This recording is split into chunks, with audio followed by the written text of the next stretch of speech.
مجھے کچھ خبر نہیں تھی تیرا درد کیا ہے یا رب، تیرے عاشقوں سے سیکھا تیرے سنگ در پہ مرنا۔ الحمد لله نحمده ونستعينه ونستغفره ونؤمن به ونتوكل عليه ونعوذ بالله من شرور أنفسنا ومن سيئات أعمالنا، من يهده الله فلا مضل له ومن يضلله فلا هادي له، ونشهد أن لا إله إلا الله وحده لا شريك له، ونشهد أن سيدنا ونبينا وحبيبنا وشفيعنا وسندنا ومولانا محمدا عبده ورسوله.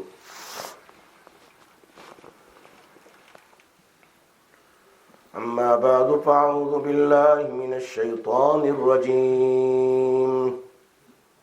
بسم الله الرحمن الرحيم.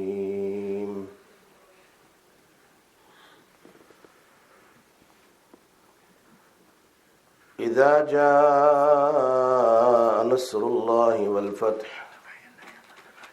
ورأيت الناس يدخلون في دين الله أفواجا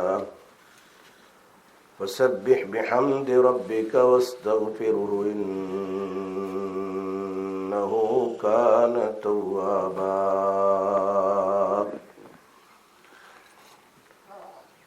قال الله تبارك وتعالى إن الدين عند الله الإسلام.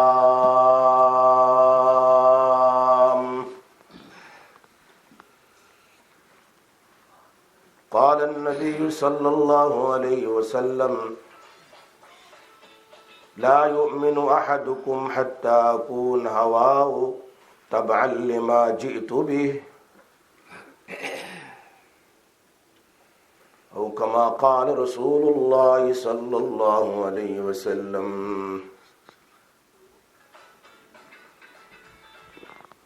صدق الله العلي العظيم وصدق رسوله النبي الأمي الحبيب الكريم، ونحن على ذلك لمن الشاهدين والشاكرين والحمد لله رب العالمين. اللهم صل على محمد وعلى آل محمد كما صليت على إبراهيم وعلى آل إبراهيم إنك حميد مجيد. اللهم بارك على محمد وعلى آل محمد كما باركت على إبراهيم وعلى آل إبراهيم إنك حميد مجيد. میرے دوستو، میرے بزرگوں، میرے بھائیوں،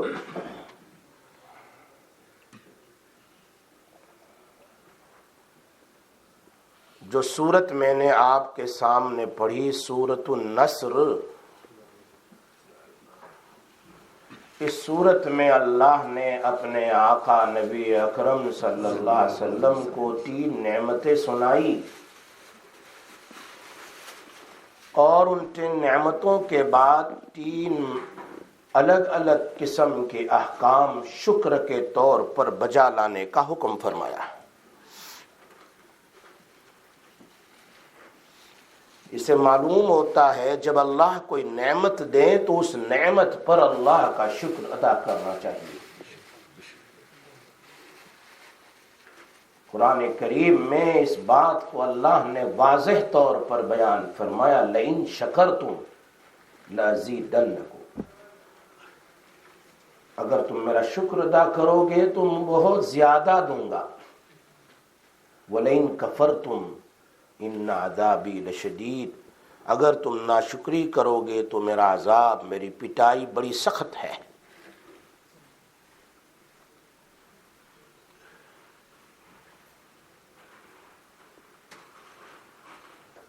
اور اللہ تبارک و تعالیٰ نے اس صورت میں 3 جو نعمتیں عطا فرمائی، ایک ہے نصرت، اذا جاء نصر اللہ، اللہ کی نصرت آئی، اور اس کے بعد والفتح، اللہ نے جب نصرت دی تو فتح ہوا مکہ. معلوم ہوتا ہے اللہ کی نصرت کے بغیر کوئی کام ہوتا نہیں. اللہ ہی کی نصرت سے، اللہ ہی کی مدد سے، اللہ ہی کی ہیلپ سے سب کچھ ہوتا ہے. اس بات کا یقین ہر مسلمان مرد اور عورت کو رکھنا چاہیے. یہ ہمارا ایمان ہے، یقین ہے کہ سب کچھ اللہ ہی کرتا ہے.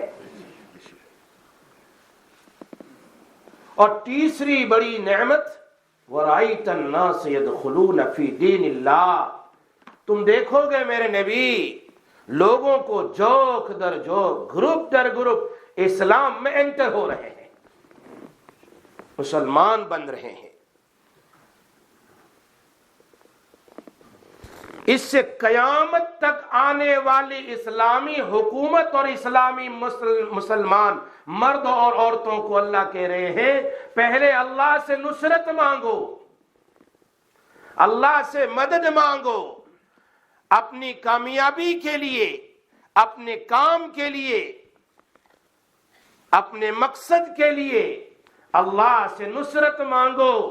جب تم اللہ سے ہیلپ مانگو گے دن اللہ کی مدد نصرت آئے گی، تمہارا کام فتح ہو جائے گا. اور اس پر بھی اللہ بہت سارے راستوں کو کھول دے گا. اگر اسلامی حکومت بھی اسلام پھیلانا چاہے تو ان کے لیے بھی یہ 3 کام ہے. نصرت اللہ سے مانگے، اللہ کی مدد آئے گی، پھر لوگ اسلام میں داخل ہوں گے. اور یہی بات ہمارے مبلغین، معلمین، علماء، صلحاء کو بھی کہی جا رہی ہے کہ اللہ سے نصرت مانگے. جیسے ہمارے جماعت والے حضرات مسجد سے نکلتے ہی فوراً دعا کرتے ہیں اللہ ہم گشت کے لیے جاتے ہیں، تو ہمارے اس گشت میں اللہ تو مدد عطا فرما، لوگوں کے دلوں میں محبت اور اسلام کی مودت عطا فرما کہ لوگ اسلام کی طرف آئیں. نصرت اللہ سے مانگے اور پھر کوشش کریں، اللہ کی فتح ہوگی، اللہ فتح عطا فرمائے گا اور لوگ پھر اسلام میں، نماز میں، عبادتوں میں اور اسلام کے اعمال کی طرف آئیں گے. اور اس پر بھی اللہ نے کہا جب میں تمہیں نصرت دے دوں، میں تمہیں فتح دے دوں اور میں تمہیں اسلام میں لوگوں کے آنے کے لیے ایک دروازہ کھول دوں تو پھر تمہیں کام کرنا ہے، اللہ کی تسبیح خوب بیان کرنا ہے. فسبح بحمد، 3 کام کرنے ہیں. اس پر علماء فرماتے ہیں اگر بندہ اللہ سے نصرت چاہتا ہے تو اس کو کثرت سے اللہ کا نام سبحان اللہ کہنا چاہیے. اور جب نصرت ہوگی تو اس پر اللہ کی تسبیحات پڑھے اور اس نصرت پر فتح مل جائے تو پھر حمدی ہی اللہ کا شکر ادا کرنا چاہیے. اللہ کے شکر کے بے شمار کلمات ہیں، لیکن مفسرین فرماتے ہیں سب سے بڑا کلمہ اللہم لک الشکر نہیں، اللہم لک الحمد ہے. اسی لیے کھانے کے بعد، پینے کے بعد ہر جگہ الحمدللہ الحمدللہ الحمدللہ، سونے سے اٹھنے کے بعد اللہ کا شکر الحمدللہ. فرمایا تحمید جو ہے الحمدللہ ہے، یہ اللہ کا سب سے بڑا شکر ہے. نصرت آئے، نصرت چاہتے ہو تو کثرت سے تسبیحات پڑھو، سبحان اللہ کا ورد کرو، سبحان اللہ و بحمدہ، سبحان اللہ العظیم کا ورد کرو، سبحان اللہ العظیم کا ورد کرو. اس سے اللہ کی نصرت بہت جلد آتی ہے. یہ مفسرین نے ایک نقطہ بیان فرمایا.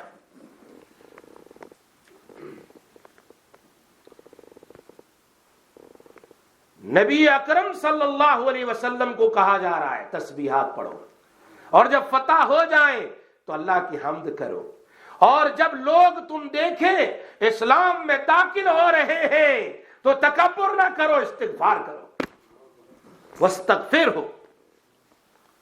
آج تو اسلامی حکومت اور کچھ ہو جائے تو بس پٹاخے پھوڑتے ہیں. اللہ کہہ رہے استغفار کرو. استغفار پر جو نصرت ہوتی ہے اور استغفار پر کیا ہوتا ہے, مفسرین فرماتے ہیں جو فتح تمہیں ملی ہے اس فتح پر دوام رہے گا, ہمیشہ رہے گا. استغفار سے اللہ پھر تمہاری یہ جو دی ہوئی نعمت اس کو چھینے گا نہیں. یہ تین چیزیں ہیں, تسبیح, تحمید اور استغفار. اور یاد رکھیں تسبیحات پر, تحمیدات پر اللہ کی بڑی مدد آتی ہے. اسی لیے حدیث مشہور ہے, نبی اکرم صلی اللہ علیہ وسلم کے پاس جنت کی خاتون سیدہ فاطمہ الزہرا رضی اللہ تعالیٰ عنہا تشریف لائی, اور آنے کے بعد کہا ابو تو گھر میں تھے نہیں. ام المومنین حضرت عائشہ تھی, پوچھا کیسے آنا ہوا؟ ترمذی کی روایت ہے, فرمایا گھر میں بہت کام کاج رہتا ہے, بہت ضرورت ہے کام کے لیے ایک باندی کی یا غلام کی. سنا ہے کہ بہت سارے غلام آئے ہیں آزاد, باندی آئی ہوئی ہے, تو ایک غلام مجھے مل جائے یا باندی مل جائے تو گھر میں پانی بھرنے کا کام, چکی پسنے کا کام, فلاں تھوڑی مدد مل جائے. نبی اکرم صلی اللہ علیہ وسلم کو یہ بات ام المؤمنین نے بتائی, تو وہاں پر بھی نصرت کے لیے, مدد کے لیے, ہیلپ کے لیے نبی اکرم صلی اللہ علیہ وسلم نے غلام نہیں دیا. کیا فرمایا؟ گئے ان کے گھر پر شام میں اور کہا حضرت فاطمہ اور حضرت علی رضی اللہ تعالیٰ عنہ سے بیٹھو, اور آپ بیچ میں تشریف فرما ہوئے اور فرمایا سونے سے پہلے سبحان اللہ, الحمدللہ, اللہ اکبر پڑھا لیا کرو. ابن حجر اسقلانی فرماتے ہیں کہ لوگ کام کاج سے تھک جاتی ہیں, اللہ تعالیٰ ان کی نصرت فرماتے ہیں کہ وہ تھکن بھی دور ہو جاتی ہے ان تسبیحات سے. لوگ کہتے ہیں نا بڑی پریشانی ہے, مشکل ہی ہے, کیا کبھی ہم نے سونے سے پہلے تسبیحات فاطمہ پڑھی ہے؟ نہیں پڑھی.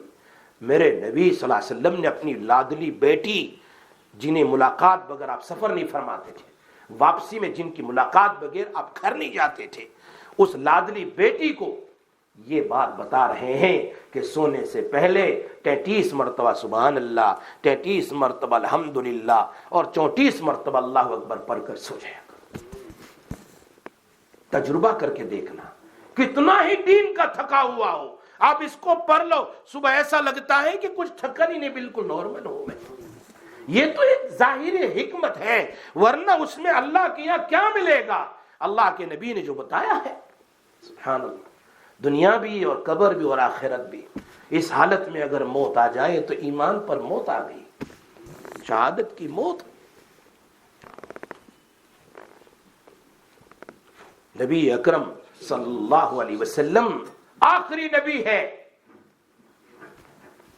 اور آپ کا دین آخری دین ہے, اس لیے وہ تعلیمات دی ہے, وہ نالج دیا ہے اللہ نے جو قیامت تک باقی رہے گا اور ساری امت کی آسانی کے لیے. سبحان اللہ, to be very very helpful for each and every ummah of Rasulullah صلی اللہ علیہ وسلم.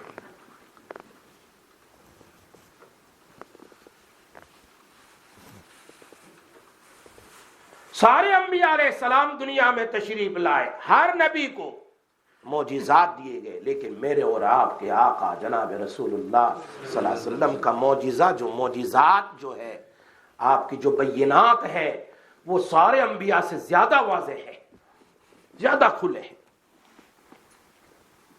اور آج تک ہے. رشیا میں سب سے پہلے دہریہ لوگ پیدا ہوئے جنہوں نے اللہ کا انکار کیا, تو ایجپٹ میں میٹنگ رکھی گئی کہ سارے مذہب کے لوگ جو خدا کو مانتے ہیں, کوئی غوث کہتا ہے, کوئی پرمیشور کہتا ہے, کوئی مہاتما کہتا ہے, جو بھی ہو سب جمع ہو جائیں اور ایک میٹنگ کرتے ہیں. بڑی میٹنگ ہوئی اور سارے یہودی, کرسچنز اور دوسرے مذہب والے جمع ہوئے وہاں آل ٹوگیدر. تو اس میں سب سے پہلی جو بات ہوئی, سب سے پہلی وہ یہ تھی کہ سب اللہ کو تو مانتے ہیں لیکن سب کا مذہب الگ الگ ہے. پہلے ہم ایک صدر کو متعین کرتے ہیں, وہ صدر جو بات کہے ہم سب مل کر ایک صدر بناتے ہیں. مجلس کا ایک آدمی, وہ جو بات کہے سب سنیں گے. انہوں نے مل کر ایک آدمی متعین کیا اور اس کے بعد کہا اس صدر نے بننے کے بعد کہ ہم آپس میں پہلے اپنا سورٹ آؤٹ کر لیتے ہیں. ہر ایک اللہ کو مانتا ہے لیکن ہر ایک کا مذہب الگ الگ ہے. کوئی یہودی ہے, کوئی کرسچن ہے, کوئی کیا ہے, کوئی کیا ہے. ہم آپس میں سورٹ آؤٹ کر لیں پہلے, بعد میں آگے ہم ایتھیس کے بارے میں بات کریں گے. جو دہریہ لوگ ہیں ان کی بات بعد میں کرتے ہیں, ورنہ اگر ہم آپس میں سورٹ آؤٹ نہیں کریں گے تو مسئلہ ہی صحیح نہیں ہو. کوئی کدھر جائے گا, کوئی کدھر جائے گا, اس لیے اپنا سورٹ آؤٹ پہلے کر لیں. اس نے کہا میرے ذہن میں ایک سوال ہے, ایک نہیں 2-3 سوال ہیں, اس کا پہلے سورٹ آؤٹ کر لیتے ہیں. پہلے ہم سب بیٹھے ہوئے ہیں, سب اللہ کو ایک مانتے ہیں, سب اللہ کو, لیکن ہر ایک اپنے اپنے اللہ کی دی ہوئی کتاب سے ایک سینٹنس یہ نکال کر دکھا دے, اپنی اپنی کتاب سے ایک سینٹنس یہ نکال کر دکھا دے کہ اس کا جو نبی جس کو یہ بلیو کرتے ہیں یہ ساری دنیا کا نبی ہو, ساری دنیا کا نبی ہو. اب ظاہری بات ہے کہ تورات کھولی تو اس میں تو لکھا ہے وَرَسُولًا إِلَىٰ بَنِي اسرائیل. حضرت موسیٰ علیہ السلام تو صرف یہودیوں کے نبی, بنی اسرائیل کے نبی, ان کے پاس تو کوئی جواب نہیں. بہت تلاش کیا, کہیں نہیں. پھر کرسچن کو کہا گیا, ان کے پاس بھی نہیں, ان کے تو بس وہی بنی اسرائیل کے لیے آئے تھے, یعنی ان کے فالو اپ کرنے کے لیے. حضرت موسیٰ علیہ السلام کے جانے کے بعد وہاں پر بھی اللہ نے کہا کہ وہ رسول اللہ بنی اسرائیل, حضرت عیسیٰ علیہ السلام کے لیے. ہر ایک کو پوچھا, کسی کے پاس جواب نہیں. پھر مسلمان عالم سے پوچھا کہ تمہارے پاس کہاں؟ ہمارے پاس ہے وَمَا أَرْسَلْنَاكَ إِلَّا رَحْمَةً لِّلْعَالَمِينَ. جیسے اللہ رب العالمین ہے, ہمارا رسول رحمت للعالمین ہے. اور آگے کہا جیسے اللہ ساری دنیا کا رب ہے, میرے نبی کافۃ للناس بشیرا ونذیرا, ساری دنیا کے لیے اور ساری انسانیت کے لیے ڈرانے اور خوشخبری کے لیے آیا ہوا ہے. یہ بات واضح ہو گئی, سب چپ ہے, کسی کے پاس جواب نہیں. ٹھیک ہے, یہ نبی ساری دنیا کا نبی ہے, ورنہ پھر خطے کا نبی, کوئی ایک خطے کا نبی, کوئی کون سے خطے کا نبی, کوئی کس خطے کا نبی. بعض مرتبہ ایک ایک خطے میں 45 سے زیادہ انبیاء آئے ہیں, کہیں 1, کہیں 2, کہیں 3, کہیں 4, کہیں 5, کہیں کتنے زیادہ, ایک کے بعد دوسرے, پھر تیسرے, پھر چوتھے. ایک ہی خطے میں کتنے انبیاء علیہ السلام. اللہ اکبر. دوسرا سوال یہ تھا, اس نے کہا چلو یہ تو واضح ہو گیا کہ اللہ کے نبی آخری نبی ہے, ان کے بعد کوئی نبی نہیں ہے, بس یہ ساری دنیا کے نبی ہے, ساری دنیا کے نبی ہے. اس کے بعد کہا چلو پھر بھی ایک بات رہ جاتی ہے, وہ یہ ہے کہ سارے انبیاء علیہ السلام کو اللہ نے معجزات دیے ہیں, اپنے اپنے نبی کا کوئی معجزہ میریکل آج اگر باقی ہے, if there is any miracle remaining behind the نبی, can you show us, can you tell us. یہودیوں نے دیکھا اپنی تورات میں ان کے موسیٰ علیہ السلام کا آج کوئی زندہ معجزہ نہیں ہے, سارے ختم ہو گئے, انبیاء گئے ان کے ساتھ, ان کا معجزہ بھی ختم ہو گیا. پھر کرسچن کو کہا گیا تم بتاؤ, ان کے پاس بھی کوئی ایسا معجزہ نہیں جو اپنے نبی کا زندہ معجزہ آج, جب یہ میٹنگ ہو رہی ہے کوئی ہو تو بتاؤ. کسی نے نہیں. تو پھر اس وقت عالم سے پوچھا گیا, مسلمان سے, یو ٹیل اس, تمہارے اسلام میں ہے کوئی؟ کہا ہاں, قرآن اٹھا کر بتا دیا, یہ میرے نبی کا زندہ معجزہ آج بھی موجود ہے, سب سے زندہ معجزہ آج بھی موجود ہے. یہ بات بتلا دی, سارے خاموش ہیں, سم بکم عمی جائے انہیں پر نازل ہوئی, خاموش, کوئی جواب نہیں. لیکن پھر بھی ایک بات پھر بھی شک کی رہ گئی. پھر پوچھا, سارے, یہ میٹنگ ہوئی ایجپٹ میں, یہ میٹنگ ہوئی ایجپٹ میں, اور عجیب بات, تیسرا سوال, سارے اپنے اپنے نبی کو مانتے ہیں, تمہارے نبی کے, چلو بتاؤ زندگی میں جو بات کی ہے اس کو بتاؤ. بتاؤ, تم بتاؤ یہودیوں کہ تمہارا نبی موسیٰ علیہ السلام سجدے میں کون سی تسبیح پڑھتے تھے؟ ان کے پاس کوئی لکھا ہوا نہیں ہے کون سی تسبیح پڑھتے تھے. پھر کرسچن کو پوچھا تم بتاؤ تمہارے نبی عیسیٰ علیہ السلام سجدے میں کون سی تسبیح پڑھتے تھے؟ ان کو بھی پوچھا گیا. پھر مسلمان کو پوچھا گیا، ہمارا نبی سبحان ربی الاعلی، سبحان اللہ و بحمدہ، سبحان اللہ کی تسبیح ہے وہ پڑھتے تھے، بالکل واضح ساری تفاسیر میں اور ساری کتاب میں لکھی ہوئی ہے۔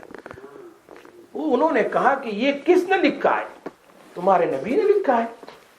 کہا ہمارے نبی علیہ الصلوۃ والسلام کی ساری باتیں موجود ہیں، صحابہ نے بیان کی ہے، اسی لیے شیخ الاسلام ابن تیمیہ رحمۃ اللہ علیہ اپنی کتاب رد الشیعہ فی فضائل الصحابہ میں اس بات کو لکھتے ہیں، اتفق العلماء اتفق الامت، امت کا اتفاق ہے، لأن افضل بعد الانبیاء والمرسلین اصحاب رسول اللہ صلی اللہ علیہ وسلم، انبیاء اور رسول کے بعد اگر کوئی افضل ہے تو صحابہ کرام ہے، صحابہ کرام ہے، ان سے بڑھ کر کوئی انبیاء اور رسول کے بعد۔ بات واضح کر دی کہ صحابہ کرام whatever they mention what to read in سجدہ کا کس نے لکھا؟ کہ یہ سب کچھ صحابہ نے بیان کیا، لیکن صحابہ کرام کی زندگی اللہ کے راستے میں نکل گئی، کہاں سے کہاں، اللہ اکبر، کہاں سے کہاں نکل گئی۔ کیوں؟ میرے نبی آخری نبی ہے، اور ان کا پیغام اگرچہ بعثت ہوئی ان کی مکہ مکرمہ میں، لیکن ان کا پیغام اور ان کے صحابہ ساری دنیا میں نبی کے پیغام کو لے کر پہنچ گئے۔ علامہ شبیر احمد عثمانی اپنی کتاب اسلام اور عقائد میں، اسلام اور سائنس میں لکھتے ہیں، عجیب بات فرمایا، جو سب سے لمبی دیوار بنی ہوئی چائنا میں، سب سے لمبی دیوار، اس دیوار کے قریب میں بھی صحابہ کرام کی قبر کو ملا گیا ہے۔ صحابہ کرام کی قبر وہاں پر بھی تھی، حضرت نے لکھا ہے وہ کیسے اندر آئے، فرمایا رسی ڈال کر اوپر چڑھے اور اندر جا کر لوگوں کو تبلیغ کی ہے۔ کون سی جگہ نہیں چھوڑی صحابہ کرام، they went everywhere in the world to spread the deen of رسول اللہ صلی اللہ علیہ وسلم۔ نبی اکرم صلی اللہ علیہ وسلم each and everything whatever he did in his life, whatever he said is written everything by امام ابو حنیفہ رحمۃ اللہ علیہ۔ سب سے پہلے عقائد پر کوئی کتاب لکھنے والے وہ امام صاحب رحمۃ اللہ علیہ ہے۔ امام شافعی وغیرہ تو بعد میں آئے، امام ابو حنیفہ رحمۃ اللہ علیہ، ابھی میرے پاس ٹائم نہیں ورنہ وہ ڈیٹیل سے بیان کرتا کہ امام ابو حنیفہ رحمۃ اللہ علیہ کی بات سن کر یہودی بول اٹھے اور کرسچن بھی بول اٹھے، رونے لگے، کاش کہ امام ابو حنیفہ ہمارے مذہب میں پیدا ہوتا تو ہمارے نبی کی بات موسیٰ علیہ السلام کی وہ ساری قلم کرتا۔ لیکن اللہ نے ان کو چنا ہے اس امت کے لیے سب سے پہلے، اور وہ حضرت کا جو خواب ہے امام ابو حنیفہ رحمۃ اللہ علیہ کا مکہ مکرمہ کا، کہ وہ مکہ مکرمہ سے حج پڑھ کر مدینہ منورہ تشریف لے گئے، وہاں پر دیکھا آپ صلاۃ و سلام پڑھ رہے ہیں، پھر آپ کی آنکھ لگ گئی، بیٹھے بیٹھے سو گئے، خواب میں دیکھ رہے نبی اکرم صلی اللہ علیہ وسلم کے یہ بدن ہے پورا، ہر جوڑ الگ الگ ہے، یہ اندر تشریف لے گئے اور سارا جوڑ کر رہے ہیں، اور پھر ایک مٹی اٹھایا اس میں پھونک لگائی۔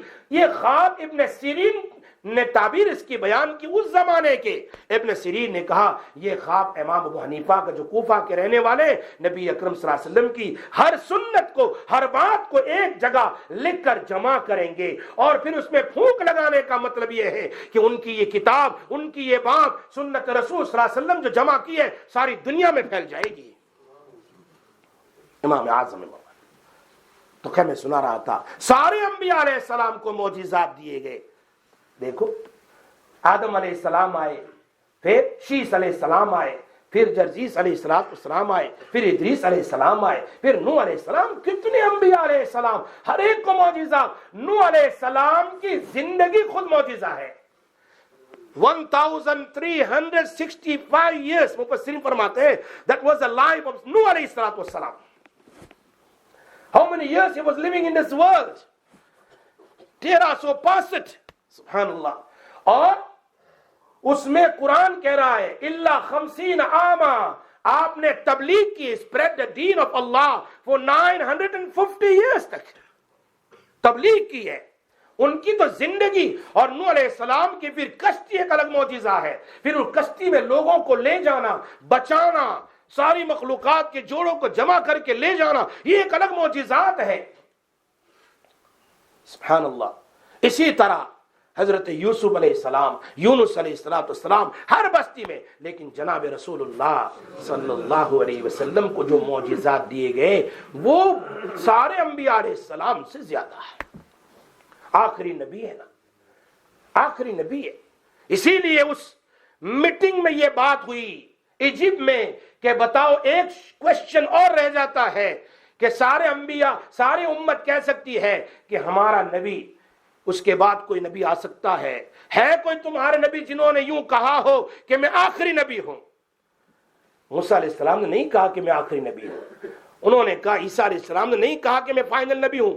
ہاں، قرآن میں نبی اکرم صلی اللہ علیہ وسلم کے بارے میں اللہ نے کہا انا خاتم النبیین، میں آخری نبی۔ خود نبی علیہ السلام نے فرمایا میں آخری نبی ہوں، میں لا نبی بعدی، میرے بعد اب کوئی نبی نہیں آئے گا۔ قیامت تک اگر شریعت چلے گی تو وہ نبی اکرم صلی اللہ علیہ وسلم کی شریعت چلے گی۔ وقت نہیں، میں نے سورۃ النصر کو شروع کیا، بہت تفصیل ہے اس میں، بہت تفصیل ہے کہ جب اسلامی آدمی، جب کوئی مسلمان ہو جائیں تو ہمارے ہاتھ پر اسلام قبول کرے تو ہمیں کیا کرنا چاہیے، ہم اگر اسلام کی دعوت دیں تو ہمیں کیا کرنا چاہیے۔ اللہ سے پہلے دعا کریں، اے اللہ جس بیان کے لیے میں بیٹھا ہوں، جس تبلیغ کے لیے میں نکلا ہوں، جس کتاب کو لکھنے کے لیے، جس مضمون کو لکھنے کے لیے بیٹھا ہوں، اللہ تیری نصرت میرے شامل حال ہو، اور اللہ اس کے بعد تو مجھے فتح عطا فرما، اور اس کے بعد میرے اس مضمون، میری اس تبلیغ اور میری اس بات کو اللہ لوگوں کے دلوں میں بیٹھانے والی تیری ذات ہے اور کوئی نہیں ہے۔ تو ہی only you have the قدرت and power to bring them towards Islam۔ یہ ساری بات ہو جائے تو اس پر اللہ کی تسبیحات، اللہ کی تحمیدات اور استغفار کثرت سے کرنا چاہیے۔ اس پر اللہ کی بڑی نصرتیں اور اللہ کی بڑی مددیں آتی ہے۔ اللہ پاک ہمیں اس پر عمل کرنے کی توفیق عطا فرمائے۔ وآخر دعوانا ان الحمدللہ رب العالمین۔